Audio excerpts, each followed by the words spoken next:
Welcome back to the Regular Dude Review Show. We just watched M3gan 2.0. Should you? Stay tuned for the verdict. We have a problem. We're hunting an autonomous android named Amelia. I'm your host, Ryan Jacob. And your co-host, Brandon Kelly. And we are at the cinema. You're about to get a straight out the theater, fresh off the dome, Regular Dude Review with zero spoilers, zero win. What movie was this? I don't think it was a horror movie, but I liked it. I gotta say, this movie kind of fell flat for me. It just missed my expectations. I don't know, it exceeded my expectations, like, especially compared to the first one. I was expecting a way more cheesier movie. It was still cheesy a little bit, but I'm gonna have to give this one a large. What about you, Brandon? Where you gonna give this one? I'm not gonna be as harsh on it as you probably think I might be. I'm gonna give it a medium. Okay. I understand it's supposed to be, really, really goofy. So, not gonna be as harsh on it as I could be and give it a smaller. So, I'm gonna give it a medium. All right. And my daughter gives it a large too. So I was like, hey, I'm giving it a large too. But yeah, I don't know. I thought the dialogue was a little bit like over-explainy sometimes, but it wasn't too much for me. It kept me engaged throughout each act. I thought that was pretty good, but it wasn't so much like a horror movie. It was kind of like Terminator meets Spy Kids meets M3gan. Yeah, they definitely shifted away from the horror aspect, and it's more of a sci-fi action. Yeah. But, reason why I give it a medium is just, you know how some movies are like so goofy that it's funny and enjoyable to watch? This wasn't one of those for me. I just think it was so overly goofy, it kind of took me out of it. She was built using your design for M3gan. What is M3gan 2.0 even about? Synopsis scenario. 2 years after Megan's rampage, Oh no, shut up. her creator, Gemma, resurrects her to take down a military-grade weapon, Amelia, System reboot, who was built by a defense contractor who stole Megan's underlying tech. Fuck! Don't take out! Yes, got it. Kill. Subscribe! Kill, Subscribe! kill. Subscribe! Nothing in our arsenal can stop her. Now we're about to dive into the shallow waters of vagueness. We're going to give you the good, the bad, the ugly of the story, performance, and theatrics with zero spoilers, zero win. I like how it touches on the greed of the tech industry and how dangerous AI can possibly be. I mean, the first one kind of touched on that, but this one just goes a lot deeper into what it could really be. Yeah, this was a lot more conspiritual. Yeah.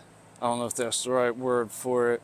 I thought that it paced out pretty well throughout the whole movie. Act 1 didn't drag too bad for a first act of a movie. Plus, it's a sequel. You don't have to set up as much things, so that makes sense. Act 2 was pretty good, and I think Act 3 just kind of set off pretty decently. Really? See, I thought the first act was kind of slow. I wouldn't say it dragged. It was kind of slow, but there was good exposition. The second act was, I thought, even slower than the first act, but still kept me in it. But I felt like the third act really dragged. I don't know why, but I just felt like I thought there was going to be more action, and it wasn't there. Okay, all right.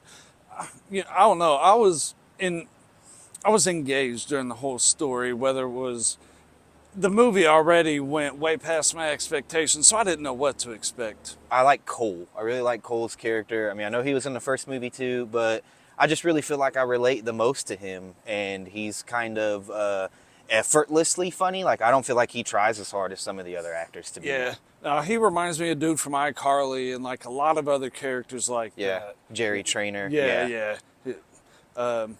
I don't know. I think everybody done good. I think everybody stepped up their acting from the last movie to this one. Yeah. I'd say one thing I didn't like was the main detective guy. I thought that he was just a super cheeseball, and he really just tried too hard to be like the hard-nosed detective guy. Yeah, those are always kind of a comedy relief in movies like that, I think. I think it did all right. It reminded me of I got the character in the movie in my head. It just ain't coming. I'll try to see if I can think of it. But all in all, I think the acting was all right. Yeah, I mean, Nothing great, you know. yeah, Shattering, earth yeah. shattering.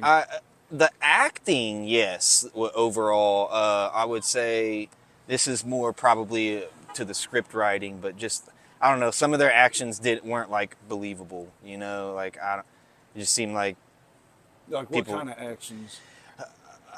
just like I don't know, some of their reactions and stuff to things. It's like, why was their reactions so over the top? It wasn't even necessarily. I didn't feel like for comedy reasons. It was just like awkward. I don't know.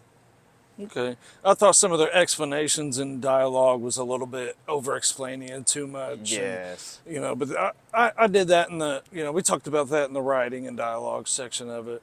But I think they did all right with the acting and delivering of what they had to work with. Yeah, overall wasn't too bad. The choreography for the fighting Yeah. was No, good. I It agree was with very that. believable. The movements Yeah. and stuff were very believable. It wasn't like anything that was too crazy. Looked pretty good. Even the things that weren't believable, if you think about it, they are believable because of the tech involved. So Exactly. it made sense. Now, you know, while I did like the choreography of the fight scenes, I didn't like necessarily the way that a lot of the fight scenes were filmed. I don't know. They do that like really shaky camera thing and they bounce back and forth a lot and stuff. And I'm just personally not a huge fan of that type of cinematography. You could tell Megan's face was a little, you know, CGI a little bit more than I thought it was going to be. Some of the props, you know, even though they look good, they look kind of cheesy a little bit. Yeah. Reminded me a lot of like an old school movie, but up to date, like action Terminator style. Yeah. All around. I mean, it was pretty practical with the effects for the most part. There was only one scene in particular, without giving too much away, I'll say they're in a car, but that scene was pretty like CGI and AI-ish, but not like enough to take me out. Yeah. Some of the armor that Amelia was wearing at some point looked a little bit fake, you know, but obviously it is. They still did a good job on the designs and everything. Can't take none of that away. Yeah. I mean, for sure. And like the set design and stuff, the different laboratories and like the fight scene that's in the trailer when they're in like the hallway with like the strobe kind of lights with all the different colors and stuff. Yeah. I mean, that's pretty cool to see visually. So Yeah. they did a good job with the set design. She's gone rogue. For more movie news, bonus features, and reviews, hit subscribe, and we'll see you next time at the cinema. Killing anyone who's contributed to her creation. And you and Katie are next. Put me in a body and I'll help you stop her. You remember what happened last time. I was upset. Everyone deserves a second chance. You would like us to rebuild a deranged robot in order to catch another one. Would you prefer I gave you a printout that you can read at your own pace? Okay, Megan. Time to give you an upgrade. Anything you'd like to add? All right, meat sacks. Let's get to work. Look who came out to play. I was programmed to protect Katie. The only question is, are you going to stand in my way? I'll make you a deal. You can kill Gemma, but don't touch Katie. Megan.